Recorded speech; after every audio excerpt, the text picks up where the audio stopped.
오늘은 우리 선지자들 중에 대표 선지자라고 꼽을 만한 이 엘리야를 통해서 은혜를 나누려고 합니다.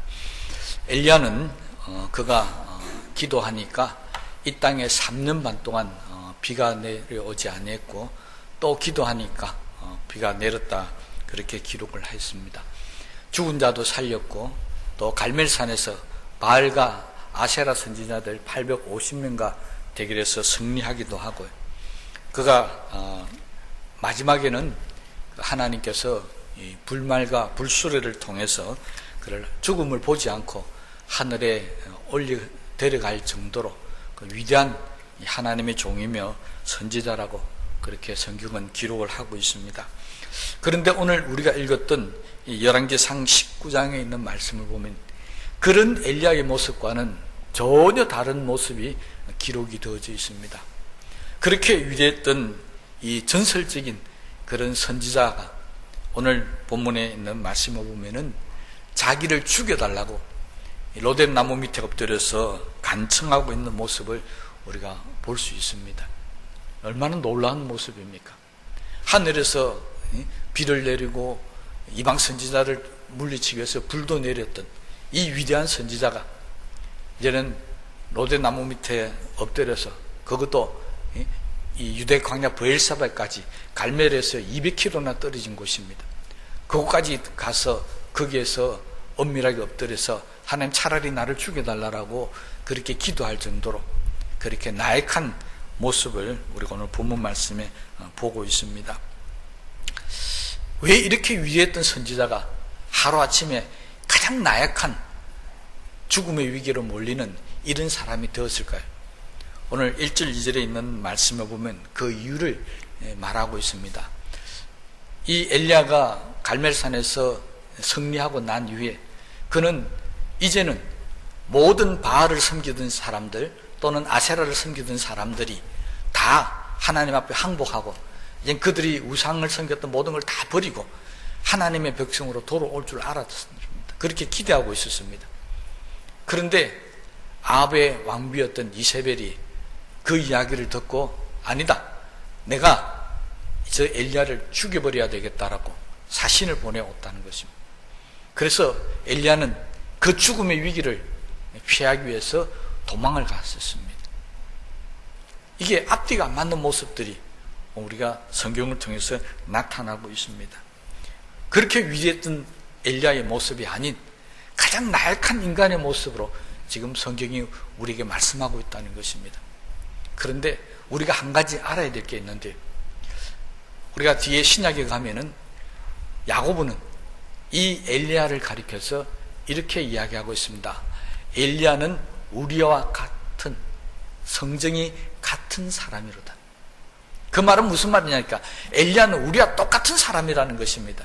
다만 우리와 엘리야가 차이점이 있는데, 우리는 엘리야처럼 그렇게 하나님의 크신 능력을 받지 못하고 있고, 엘리야는 우리와 똑같은 사람인데 하나님께서 그에게 그렇게 엄청난 능력을 주신 것이 다를 뿐이지 우리와 똑같다는 것입니다.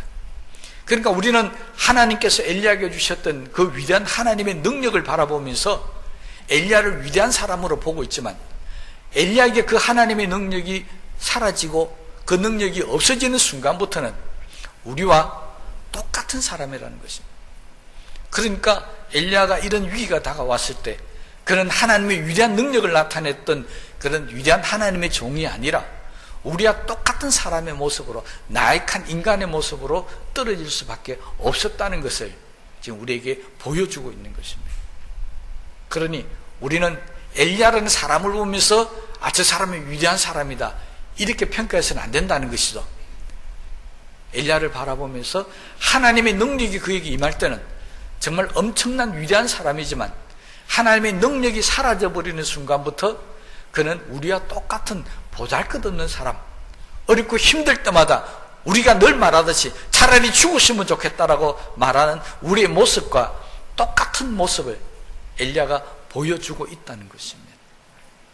그러니까 우리도 사람을 볼 때, 평가할 때 하나님의 능력이 임하는 모습만 보지 말고 그 하나님의 능력과 은혜가 떨어졌을 때 우리들에게 나타나는 인간적인 모습도 볼 수 있어야 한다는 것입니다.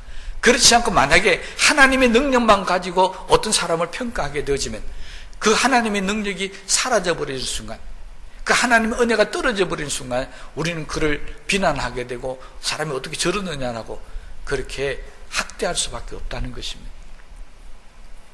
우리는요, 항상 어떤 사람이든지 간에 하나님의 위대한 능력이 나타나든 나타나지 않든지 간에 그도 우리와 똑같은 사람이니까 그도 어려움이 다가오면 넘어지고 실수할 수밖에 없다.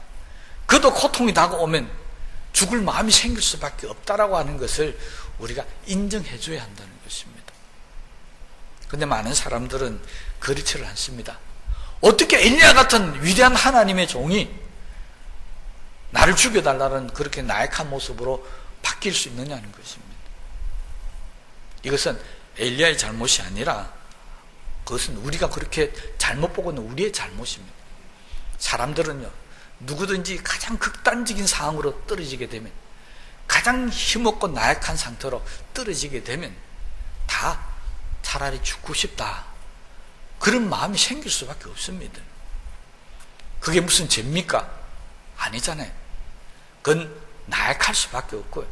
그럴 때 정말 필요한 것이 하나님의 도움이고, 그럴 때 정말 필요한 것이 옆에서 함께 신앙생활하고 있는 저와 여러분들이 도와야 될 대상이지, 그를 공격하고 비난해야 될 그런 대상은 아니라고 하는 것입니다. 엘리야도 역시 마찬가지입니다. 이런 나약한 모습을 보면서 어떻게 엘리야가 그럴 수 있느냐라고 볼 게 아니고요, 얼마나 하나님의 일을 하다가 힘들었으면 그죠? 혼자서 그 일을 막 감당한다고 몸부림치다가 이제 죽음의 위기가 오니까 이렇게 나약해질 수밖에 없겠구나, 그렇게 우리는 볼 수 있어야 한다는 것입니다. 엘리야가 이 위기 상황에서 할 수 있었던 일은 몇 가지 안 됩니다. 그런데 그 몇 가지 안 되는 태도를 보면은 정말 하나님의 위대한 종으로서는 해서는 안 될 일을 엘리야가 지금 하고 있습니다. 그 첫째가 이세벨의 공갈 협박에 못 이겨서 도망갔다는 것입니다. 우리가 아는 하나님의 사람들은 어떻습니까? 아무리 어렵고 위험하고 힘든 상황이 다가올지라도, 설사 내가 목숨을 잃어버리는 상황이 온다 할지라도 도망가면 안 되는 것입니다. 그런데 엘리야는 도망가 버렸습니다. 도망을 간 것까지는 좋았습니다. 그리고 브엘세바 광야에 엎드려서 기도할 때 하나님, 나에게 다시 힘을 주셔서 저 이세벨의 협박을 이길 수 있게 해주시고 다시 올라가서 저 바알과 아세라를 섬기는 저런 모든 이방인의 무리들을 다 물리치게 해줄 수 있는 새 힘을 주십시오. 이렇게 기도해야 되지 않겠습니까? 그런데 엘리야의 기도는 그런 기도가 아니었습니다. 하나님, 내가 원하니까 차라리 나를 좀 죽여주십시오. 전혀 해서는 안 될 기도를 하고 있습니다. 그러다가 안 되니까 그는 그냥 기도도 포기하고 쓰러져 가지고 그냥 자고 있었습니다. 힘을 일어나서 뭔가 말씀을 보고 기도하고 다시 내가 전도해야 되겠다, 그런 모습이 아니라 그냥 나무 밑에 쓰러지가 자고 있었습니다. 아무것도 하기 싫다는 겁니다. 하나님, 나에게 다시 힘을 주셔서 내가 가서 다시 하나님 일을 하게 해달라, 그런 의욕도 없다는 것입니다. 그냥 쓰러져서 기도하다가 잠이 들은 인간의 가장 나약한 부분을 우리에게 지금 보여주고 있습니다. 하나님은 그런 엘리야를 보면서 그냥 계시지 않았습니다. 이게 5절 말씀, 7절 말씀에 보면 하나님께서 천사를 보내서 자고 있는 엘리야를 어루만져 주셨다, 그렇게 기록을 하고 있습니다. 여러분, 우리 같으면 어떻겠습니까? 하늘에서 불을 내리고 비를 내리고 죽은 자도 살리는 그 엄청난 능력을 줬는데 왜 그 능력 어디 갔다 다 잊어버리고 이 광야까지 와서 엎드려서 죽여달라고 기도하고 있느냐? 우리는 책망하고 비난하지 않겠습니까? 그런데 하나님은 천사를 보내서 그렇게 책망하거나 비난하지도 않았습니다. 야단도 안 했습니다. 자고 있는 모습이 얄미워가지고 그도 차면서 일어나라! 그렇게 깨우지도 않았습니다. 가셔서 그냥 어루만져 주셨다. 한 번도 아니었습니다. 깨워놓고 어루만져가 떡을 먹이고 음식을 먹여서 기운을 얻게 해놓으니까 또 누워 합니다. 그래서 다시 7절 말씀에 천사를 다시 보내서 다시 일어나서 또 음식을 먹이고 그렇게 힘을 주는 모습을 우리가 볼 수가 있습니다. 우리가 이 모습을 바라보면서 우리도 배워야 할 것이 하나가 있습니다. 그것은 우리 주변에도 때로는 힘을 잃고 나약해지고 아니면 정말 어쩔 수 없어가지고 죽을 고통 가운데 놓여져 있는 사람이 보이면 우리는요 아무 소리 하지 마시고 이 하나님의 방법을 쓰셔야 한다는 것입니다. 하나님의 방법이 뭐라고요? 야단하거나 책망하지 않고 구중하지도 않고 그냥 어루만져 주셨다는 것입니다. 이것이 우리가 쓰러지고 힘들어하는 죽을 위기에 있는 사람에 도울 수 있는 유일한 방법입니다. 그런데 악한 사람들은 그렇지를 않습니다. 악한 사람들은 봐라 어떻게 했는데 이렇게 말했는데 네가 안 들어서 그렇지 않느냐 속을 뒤집어 놓습니다. 마음에 막 상처를 줍니다. 야단하고 책망합니다. 기도했으면 괜찮았을 텐데 하나님 말씀대로 살았으면 괜찮을 텐데 그 틈을 타서 믿음 없는 거 신앙생활 잘못했는 거 야단하고 막 꾸짖습니다. 그러면 그 말을 듣는 사람은요 안 그래도 죽고 싶은데 안 그래도 힘들어 죽고 싶은데 예수 믿는 사람이라는 게 같은 교회 교인이라는 사람이 더 마음을 짓밟고 힘들어하는 것 그러면 교회 나오기 싫습니다. 그러면 정말 믿는 사람들에게 아주 심하게 이야기하면 환멸을 느낄 수밖에 없습니다. 그 누가 잘못하는 겁니까? 죽을 위기에 놓여있고 고통당하는 사람이 잘못하는 게 아니고요 위로하지 못하는 우리들이 잘못하고 있다는 것입니다. 그럴 때 가장 좋은 위로는 성경은 다른 게 없다고 그럽니다. 그냥 손 한번 잡아주고 그냥 따뜻한 마음으로 한번 안아주고 아무 소리도 필요 없다는 것입니다. 그래도 그 안아주는 손길을 통해서 마음의 위로를 얻고 힘을 얻을 수가 있게 된다는 것입니다. 올해 우리 교회 내션 표어가 다른 사람에게 위로가 되는 사람이 되자. 올해 우리 교회 표어입니다. 이제 반년이 흘렀습니다. 지난 반년간의 기간 동안에 정말 우리는 옆에서 아픔을 나고 힘들어하는 그런 교인들이나 이웃들에게 위로가 되었습니까? 혹시 위로보다는 오히려 더 고통을 주고 더 아픔을 주지는 않았습니까? 이제 왜 고통을 주고 왜 아픔을 줬는지 나는 왜 위로해 주려고 그랬는데 오히려 더 마음의 상처를 받는지 한번 돌아보시면서 후반기에는 정말 사람들에게 위로가 되는 그런 은혜가 우리 교회에 충만하게 나타나게 되시기를 주의 이름으로 부탁을 드립니다. 요즘 세상이 얼마나 힘들어합니까? 질병으로 인해서 또 경제적인 것으로 인해서 여러 가지로 너무 힘들고 어려운 삶을 살고 있습니다. 이 질병이 무려 4개월, 5개월째 지금 계속되고 있습니다. 앞으로 언제 또 끝날지도 모릅니다. 정말 우리 모두가 다 힘들어합니다. 있는 자리에서, 가정에서나 직장에서나 교회에 나와서나 밖에 나가서도 정말 우리는 힘들게 살아가고 있습니다. 이 힘들 때 먼저는 하나님의 위로가 우리들에게 있어야 되겠지만 그러나 우리들도 하나님께서 직접 나타나셔서 엘리야를 위로하신 것이 아니고 천사를 보내서 어루만져 주신 것처럼 하나님은 저와 여러분들이 천사를 대신해서 가서 정말 힘들어하고 어려워하는 사람들을 어루만져 주기를 원하신다는 사실도 깨닫게 되게 되시기를 바랍니다. 그래서 우리 남은 후반기에는 정말로 우리 온 성도들에게, 아니면 우리 직장 동료들에게, 아니면 주변에 있는 모든 사람들에게 위로가 되는 그런 사람들이 다 되게 되시기를 다시 한번 주의 이름으로 부탁을 드립니다. 하나님은 이렇게 쓰러져 있는 엘리야에게 이렇게 어루만지면서 위로를 해 주셨습니다. 그리고 두 번째 지엔 조치가 6절의 말씀을 보면 머리맡에 숯불과 구운 떡과 한 병에 물이 있더라. 이것을 먹고 마시고 다시 누웠다. 그렇게 기록하고 있습니다.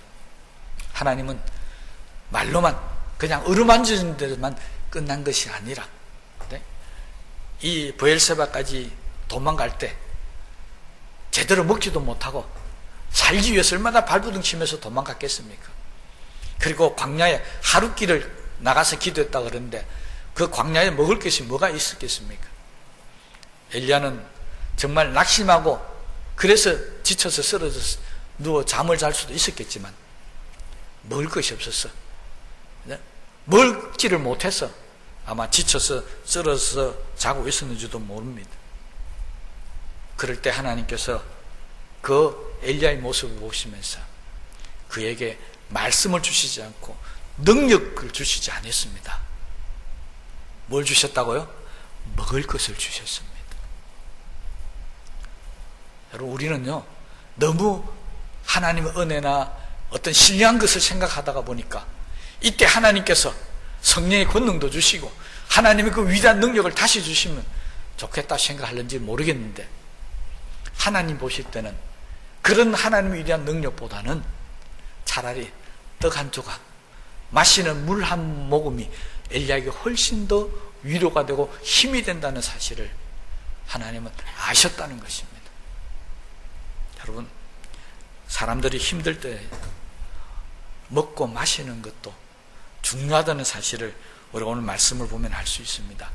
이렇게 먹고 난 엘리야가 어떻게 변했는지 8절의 말씀에 보면 기록하고 있습니다. 이에 일어나 먹고 마시고 그 음식물의 힘을 의지하여 40주 40날을 가서 하나님의 산 호렙에 이르니라.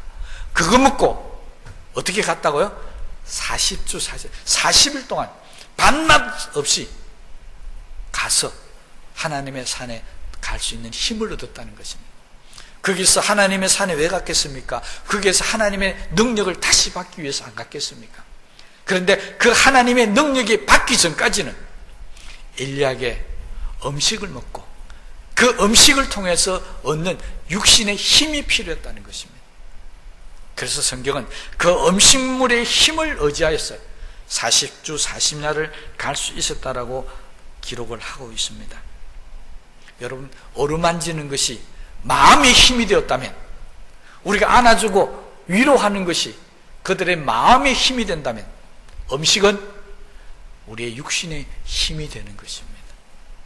그러니 누가 힘들어하고 어려울 때 여러분들 모시고 나가서 맛있는 음식 한번 대접해 보시기 바랍니다.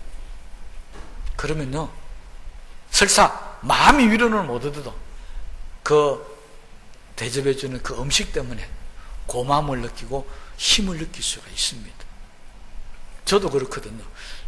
이 말하면 또 내일부터 또 목사님 뭐 점심 먹고 식사합시다 하고 전화 올 줄 모르겠는데 그런 의미에 드린 게 아닙니다.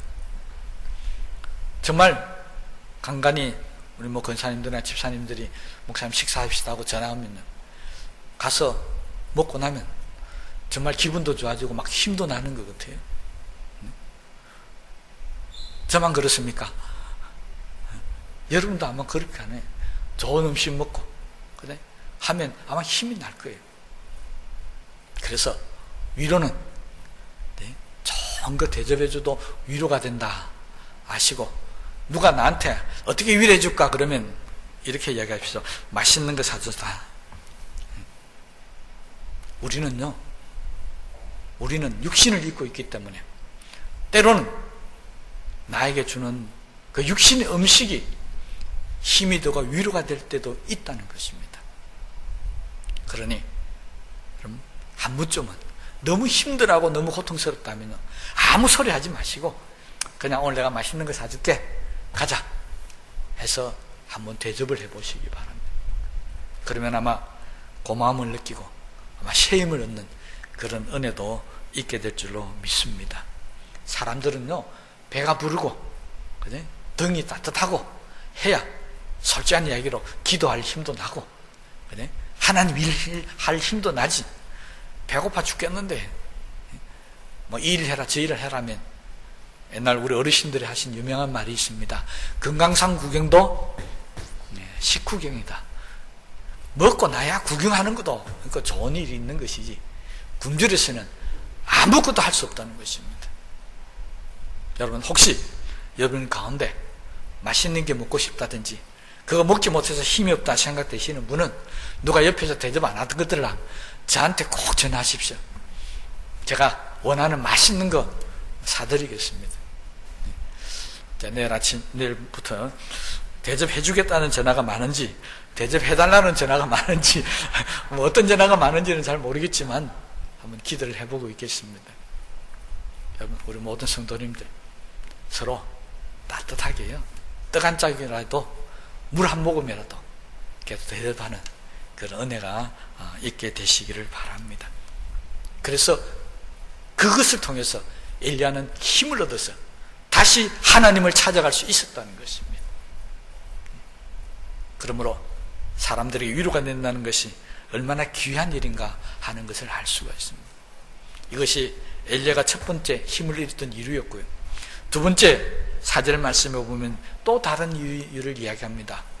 이세벨이 겁이 나서 도망간 것, 그것도 있었지만 엘리야가 힘을 잃었던 또 다른 이유는요, 나는 내 열조보다 낫지 못하니이다. 엘리야는 가만히 생각해 보니까 자기 이전에 있었던 신앙의 선조들이, 그들이 이루어놨던 하나님의 역사를 보니까 그들은 다 우상도 피해버리고 다 믿는 사람들 다 잘못된 거 돌이켜서 하나님 백성으로 다시 회개하고 했는데 자기는 그렇지 못하더라는 겁니다. 그래서 나는 내 열조보다 낫지 못하다. 아마 이 엘리야가 비교한 사람이 누군지는 잘 모르겠습니다. 모세와 비교했는지 아니면 여호수아와 비교했는지 아니면 다윗과 비교했는지 누구와 비교했는지는 잘 모르겠지만 아마 엘리야 마음에 떠오르는 사람이 있었겠죠. 그런데 그분과 비교해 보니까 자기는 정말 못하더라는 겁니다. 그렇다면 엘리야의 마음이 어떻겠습니까? 나도 하나님 일 열심히 해서 그 마음속에 생각했던 그 사람보다 더 큰 일을 하고 싶었다는 것입니다. 그런데 지금 와서 보니까 전혀 아니더라는 것입니다. 그래서 힘을 잃고 좌절하고 있는 것입니다. 바로 엘리야는 자기보다 훨씬 나은 사람과 비교를 해서 나는 그보다 못하다고 했는데, 그런데 역사의 평가, 성경의 평가, 이스라엘의 평가는 그 앞에 있는 어떤 사람보다도 엘리야가 더 훨씬 위대한 하나님의 사람이었다라고 증거하고 있습니다.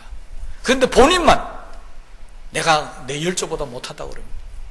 지금도 이스라엘 사람들에게 가장 위대했던 하나님의 선지자를 이야기하려면 그들은 엘리야를 이야기합니다. 신약에도 마찬가지잖아요. 베나산에서 누가 나타났다고요? 모세와 엘리야가 나타났다. 그 정도로 이스라엘 사람들은 위대한 종이라고 인정하고 있습니다. 그런데 본인 스스로가 나는 내 열조보다도 못하다라고 그렇게 좌절하고 있다는 것입니다. 여러분, 우리도 정말 힘들고 어려울 때 우리 머릿속에서 계속 우리를 괴롭히는 또 다른 생각이 있는데 그것이 바로 다른 사람과 비교하는 마음입니다. 내가 잘되고 내가 모든 것이 형통할 때는 절대 다른 사람하고 비교 안 합니다. 그런데 내가 힘들어지고 어려워지면은 꼭 다른 사람들과 비교합니다.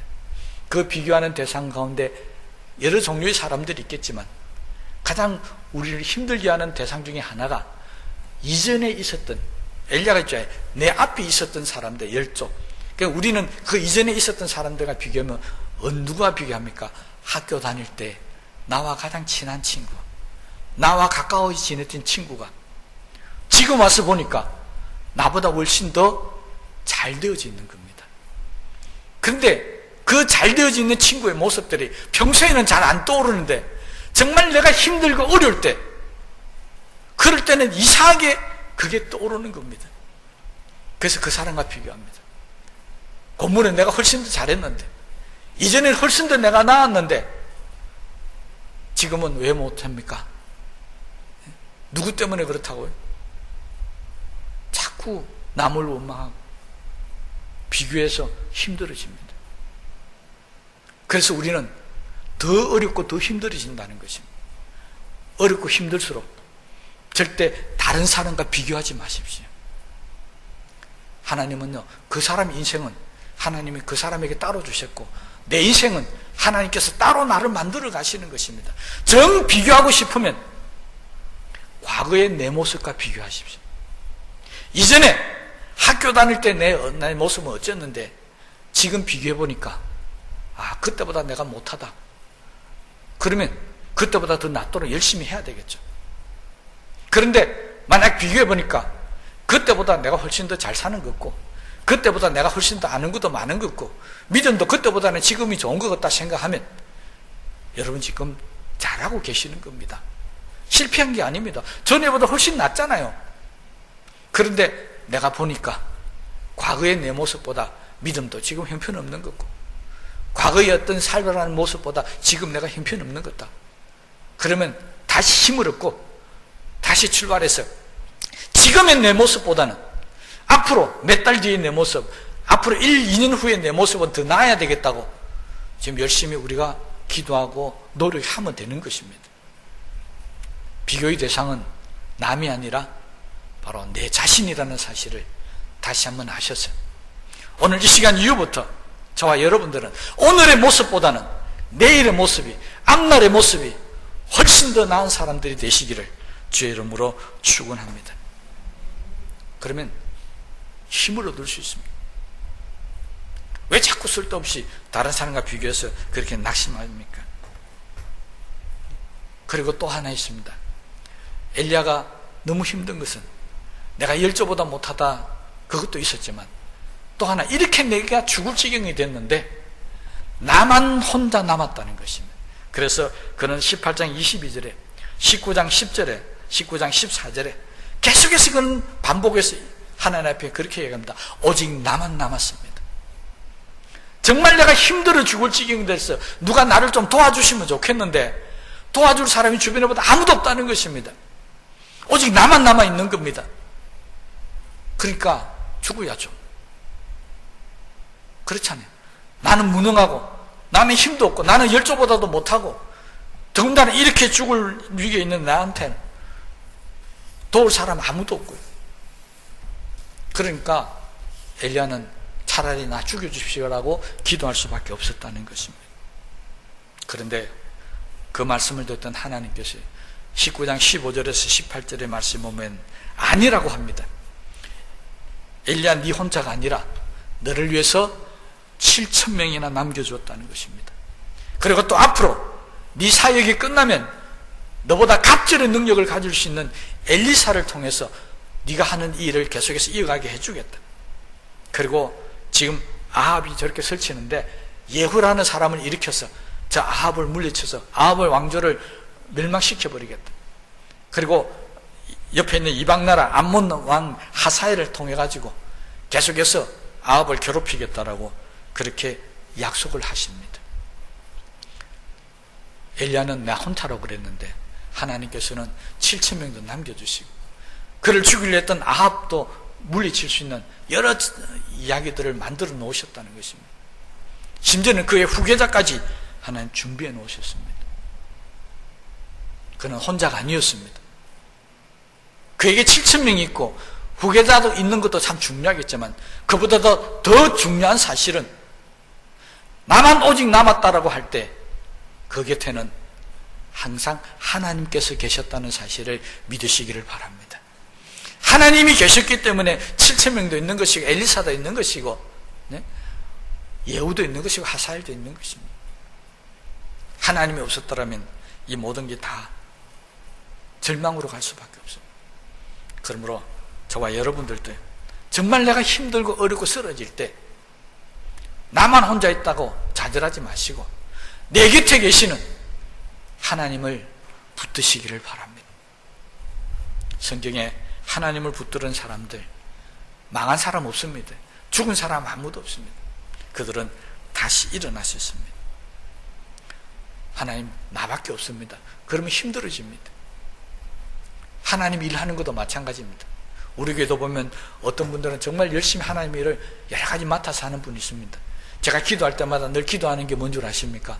하나님, 저렇게 많은 일을 하고 있는데 정말 지치지 않게 해주십시오. 정말 낙심하지 않게 해주십시오. 왜? 주변에 도와주는 사람이 없으니까 하다 보면 나중에 지친다는 겁니다. 그래서 저는 늘 하나님 일을 하다가 지치지 말라고 기도합니다. 혹시 여러분들이 하나님을 하다가 지친 분이 있다면 오늘 이 말을 꼭 기억하십시오. 내가 이 하나님 일을 하는 거 안 되면 내가 망하는 게 아니고 이 일은 하나님의 일이니까. 누가 망한다고요? 하나님이 망하실 일이지 내가 망하는 게 아닙니다. 여러분 그렇잖아요. 여러분이 하나님을 교회를 하다가 그게 안 되면 여러분이 망하는 겁니까? 아니에요. 그건 하나님의 일이 망하는 겁니다. 그래서 우리가 더 열심히 하려고 그러죠. 망하지 않게. 이 하나님의 일이기 때문에.